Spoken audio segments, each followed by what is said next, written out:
পড়াশোনা ছেড়ে যে যারা বিয়ের জন্য খুব লাফাচ্ছ না, যে পড়াশোনা ভালো লাগছে না, বিয়ে থা করে নেবো, কি হবে এত পড়াশোনা করে, সেই তো চাকরি বাকরি নেই, পড়তে আর ভালো লাগছে না, এত পড়ার চাপ, জীবনটা শেষ হয়ে যাচ্ছে, একটাই অপশন, বিয়ে করে নি। মানে মেয়েরা এটা বেশ সুন্দরভাবে জানে যে আমাকে পড়া থেকে বাঁচার জন্য বিয়ে করে নিতে হবে। ওই কলেজ যাওয়া, স্কুল যাওয়া, সারাক্ষণ পড়াশোনার এত প্রেশার, মুখ বুঝে ওই সেই পড়েই যাও, সেই চাপে মেয়েরা না বিয়ে করতে খুব তাড়াতাড়ি পছন্দ করে, যে বিয়ে করে নেওয়া মানে আমাকে আর পড়তেই হবে না। না ভাই, পড়াশোনাতে তুমি রবিবার ছুটি পাবে, রবিবারে একটা দিন তোমার সব জায়গা থেকে ছুটি থাকবে, কিন্তু সংসার জীবনে তুমি যদি ঢুকে যাও তোমার একটা দিনও ছুটি থাকবে না।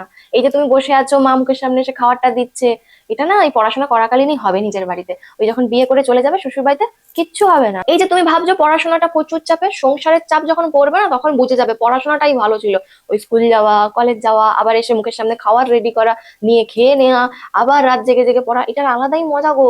ওই যখন সংসার জীবনে ঢুকে যাবে, যে চাপের পর চাপ পরে তুমি বাপ বলতেই ভুলে যাবে, তোমার জীবন একদম ইতিবিতি লাগিয়ে দেবে শ্বশুর বাড়ির লোকজন। এই যে কি সুন্দর বসে আছো, প্রিন্সেস ট্রিটমেন্ট পাচ্ছ, ঘরে কি সুন্দর বসে থাকছো, মা খাবার টেনে দিচ্ছে, আমার মেয়ে পড়ছে, এনে বাবু একটু হরলিক্স খা, এনে একটু ডিম ভাজা খা, এনে একটু ভাত খা টাইমে টাইমে, এই জিনিসটা থেকে চলে যাবে, সবকিছু জীবনের খুশি হাসি সব শেষ হয়ে যাবে। তাই যারা ভাবছো যে পড়াশোনাটা প্রচুর চাপে, পড়াশোনাটা বাদ দিয়ে একটু হচ্ছে বিয়ে থা করে নি, সংসার জীবন, বরের সাথে ঘুরবো বেড়াবো মজা করবো, হয় না।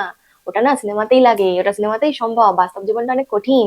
সেই জন্য পড়াশোনা করো, যত বয়স অব্দি পারো পড়াশোনা করো, যতক্ষণ পড়াশোনা করবে ততক্ষণ ভাববে তোমার মাথায় বিয়ের চাপ আসছেই না, তুমি পৃথিবীর সব থেকে সুখী মানুষ।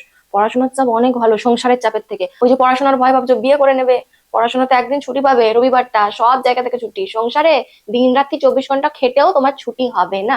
তারপর শুনতে হবে তুমি কি করেছো, তুমি কিচ্ছু জানো না, তোমার দ্বারা কিচ্ছু হয় না, বাপের বাড়ি থেকে কি শিখেছো, তোমার কোনো শিক্ষা দীক্ষা নেই, তুমি কিচ্ছু পারো না। তাই পড়াশোনার ভয় বিয়ে করো না, যতদিন পারবে পড়াশোনা চালিয়ে যাও, তাহলে দেখবে পৃথিবীর সব থেকে সুখী মানুষ তুমি।